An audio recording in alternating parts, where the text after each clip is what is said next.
So for this you're going to need garden wire, you're also going to need a glue gun and then possibly a spare glue stick. And then I'm also going to be using jewellery wire for this, but if you don't have that, try and get your hands on any kind of really thin wire.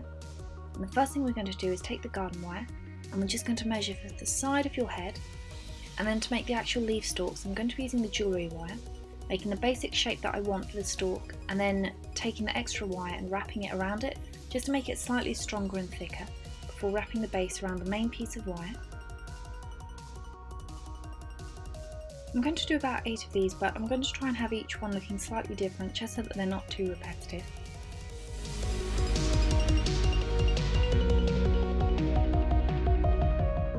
Once I've made all the stalks I want, I'm going to be using some card. Now I had gold card, but you absolutely don't need to use gold card because you're going to be spray painting it afterwards anyway.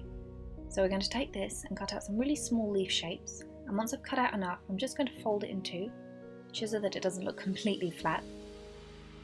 Then I'm going to cover up everything with hot glue, and I'm going to stick down the leaves while the glue's still hot, and I'm going to try and stick down quite a few of these. We don't want the branches to look too bare.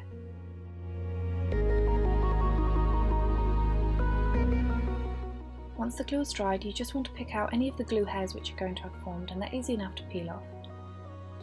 And just to bulk the crown up a little bit more, I'm going to be using some dry oak leaves, and I'm just going to stick them down before spray painting the whole thing gold. Now don't worry, this isn't my real carpet, this is a spare piece of carpet I have over my real carpet to protect it, just so that the spray paint doesn't damage it. You're going to want to do about 2 or 3 coats, and then once that's done I took some transparent thread and just tied the ends together, so you won't see this when you're actually wearing the crown, but it stops it from flopping around. And that's it, you're done!